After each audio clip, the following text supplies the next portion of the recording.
ఏమంటారు, ఉద్యమకారులు కోరుకోలేదు, రేవంత్ రెడ్డి మాత్రం కోరుకున్నారు, రేవంత్ రెడ్డికి ఇష్టం వచ్చాడు టీజీ అంతే కదా.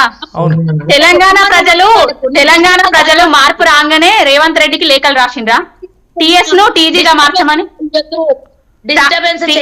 రేవంత్ రెడ్డి గారికి లేఖలు రాసిండ్రా టీఎస్ ను టీజీగా మార్చమని? దేనికోసం అసలు 21 మంది ఆటో డ్రైవర్లు ఆత్మహత్యలు చేసుకున్నారు. ఇవేం కనబడతలేవా మీ కాంగ్రెస్ పాలన? మీ కాంగ్రెస్ పాలకులకు ఇవేం కనబడతలేవా? రైతులు ఆత్మహత్యలు చేసుకుంటారు, ఇవేం కనబడతలేవా? పేర్లు మార్చుడు, ఊర్లు మార్చుడు ఇవేందండి ముందట? మాట్లాడుకొని నా మధ్యలో డిస్టర్బ్ చేస్తున్నావు. మీరు ఎందుకు అట్లా ఫ్రస్ట్రేట్ అవుతున్నారో నాకు అర్థమైతలేదు. మొన్న అట్లనే అన్నారు, ఇవాళ అట్లనే అంటున్నారు. ఎందుకు ఫ్రస్ట్రేట్ అవుతున్నారు మీరు? ఆన్సర్ చెప్పండి ముందు. ఎవరన్నా తెలంగాణ ప్రజలు మిమ్మల్ని ఏమన్నా అడిగిండ్రా టీఎస్ ను టీజీగా మార్చమని? ఎంతమంది తెలంగాణ ప్రజలు అడిగిండ్రు? ఉద్యమం అంటారు. ఇప్పుడు ఉన్న ఉద్యమంలో ఎంతమంది పాల్గొన్నారు? మీ ముఖ్యమంత్రి ఉద్యమంలో పాల్గొన్నాడా? రైఫిల్ ఎక్కువ పెట్టిన మీ ముఖ్యమంత్రి ఉద్యమకారులు లేదా? ఏ ఉద్యమకారులు టీజీ కావాలని కోరుకున్నారండి? కోరుకున్నారు టీజీ కావాలని చేసుకుంటున్నారు, నీరు ఎండిపోతున్నాయి. ఇదేనా కోరుకొని తెచ్చుకున్న తెలంగాణ ఇందిరమ్మ రాజ్యం అని ఏమేమో వీడియో పెట్టింది కదా, అంతా అది ఇట్లనే అనుకుంటది లైవ్ లో కూర్చొని. సరే నేనేమంటున్నా, మహారాష్ట్ర ఉంది, రైతులకు నీళ్ళు వస్తున్నాయా, కరెంట్ వస్తున్నదా? లైవ్ లోనే తీసుకెళ్తా. ఈ రోజు కర్ణాటక మాట్లాడతాను, ఆగు ఆగు అంటే నీకంటే ఎక్కువ మాట్లాడతాను. ఇలా డిస్టర్బ్ చేస్తే సుజాత గారు మీరు మాట్లాడే వారికి ఇవ్వండి. ఇంకా అనలిస్ట్ మహారాష్ట్ర ఉంది, తమిళనాడు ఉంది. అన్ని రాష్ట్రాలకు తమిళనాడు టిఎస్ అని, మహారాష్ట్ర ఎంఎస్ అని, కర్ణాటక కేఎస్ అని ఉందా ఎక్కడన్నా? నాకు చెప్పండి. కనీసం సెన్స్ లేదు. 28 రాష్ట్రాలు ఉన్నాయి దేశంలో. కనీసం దాన్ని చూసి పేరు ఎట్లా పెట్టుకోవాలనో కొత్త రాష్ట్రానికి. ఏపీ ఉంది, ఆంధ్రప్రదేశ్ అని ఉందా? లేకపోతే ఆంధ్రప్రదేశ్ ఏపీఎస్ అని ఉందా?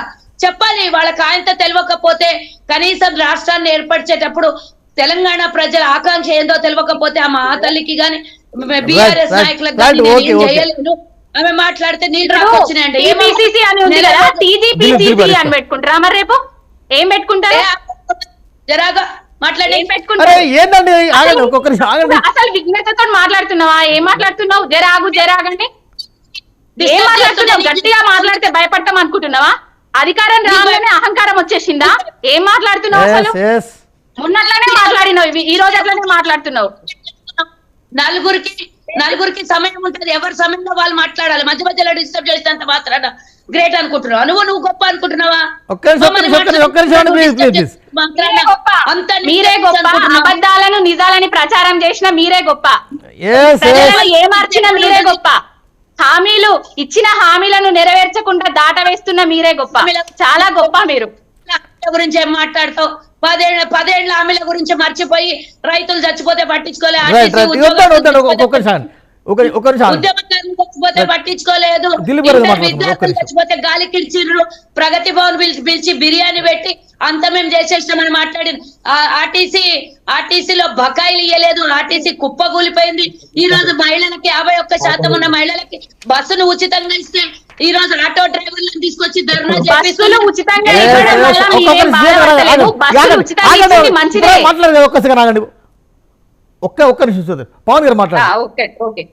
బస్సులు ఉచితంగా ఇచ్చింది మేమేం అడ్డు చెప్తలేము. బస్సులు ఉచితంగా ఇచ్చిండ్రు కదా, అదే విధంగా బస్సుల సంఖ్యను పెంచుండ్రి, అవి టైం ను కూడా పెంచుండ్రి అని చెప్తున్నాము. ఇంకొకటి ఏంటంటే, బస్సులతో పాటుగా ఇప్పుడు బస్సులు మహిళలు ఫ్రీగా అని చెప్పుడుతోటే బస్సులలో పోతున్నారు. ఆటో అన్నలలో ఆటో ఎక్కట్లేదు ఎవరు. మళ్ళీ ఆటో అన్నలో కూడా సమస్యలు తీర్చాలి కదా. వాళ్లకు ఇప్పుడు ఎంతనో ఇస్తా, సంవత్సరానికి 12,000 ఇస్తా అని చెప్తున్నారు. సంవత్సరానికి 12,000 ఏ మూలకు సరిపోతాయి? రోజుకు 30 రూపాయలు ఇచ్చినట్ట?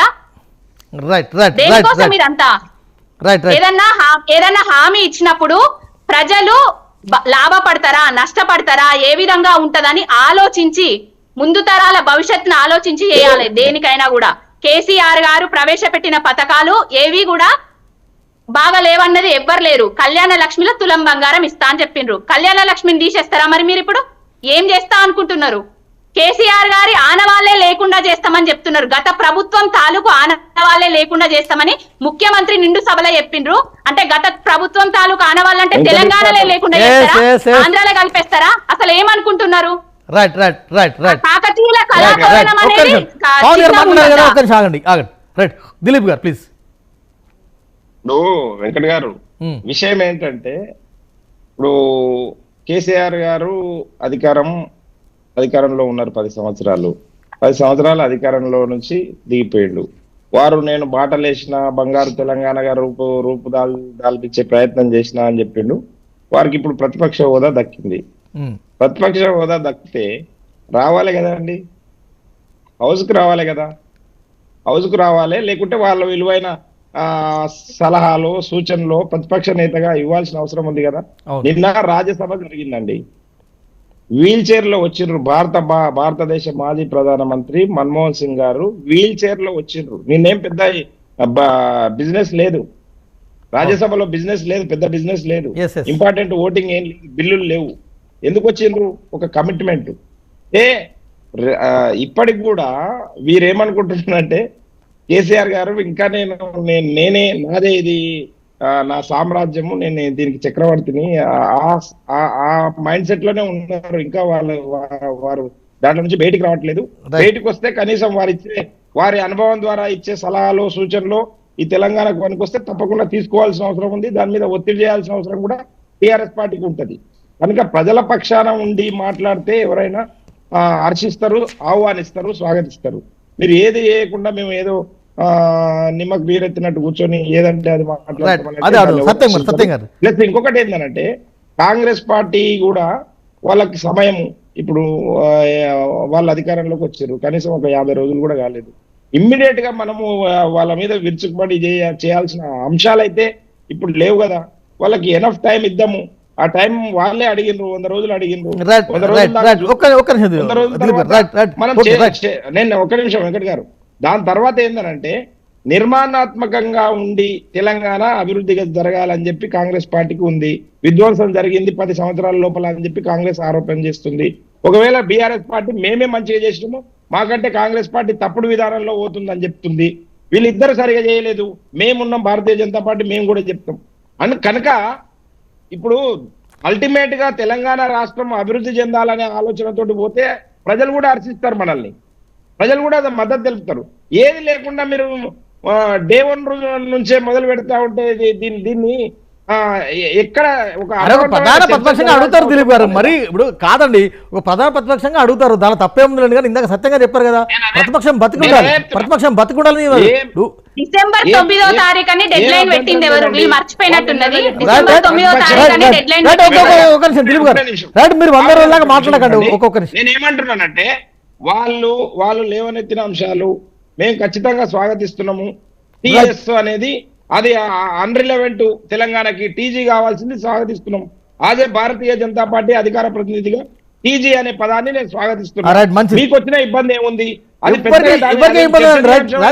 ఎవరికే ఇబ్బంది లేదండి దిలీప్ గారు. Right, okay, right. సత్యం గారు, ప్రతిపక్ష నేత సభకు రాకపోవడం అగౌరవం అని ఇవాళ సీఎం గారు ఇందాక మీరు మాట్లాడారు. కానీ బీఆర్ఎస్ వైపు నుంచి వస్తున్న అబ్జెక్షన్, అదేవిధంగా వారి యొక్క ఆవేదన ఏంటంటే మాట్లాడే ముందు ఒకటే second please, with permission of Satyam garu. మాట్లాడండి, నాకు వినటం ఇష్టం. గారు, నేను ఏమంటున్నానంటే ఈ రోజు కేసీఆర్ గారు సభకు రాకుండా, లేకుంటే నన్ను చిన్న ఉంచుతున్నారు, నాకు అగౌరవపరుస్తున్నారు అని ఏదైతే బాధపడ్డాడో, గడిచిన 5 సంవత్సరాల నుంచి భారతదేశానికి ప్రధానమంత్రి నరేంద్ర మోడీ గారు వచ్చిండ్రా అండి? నేను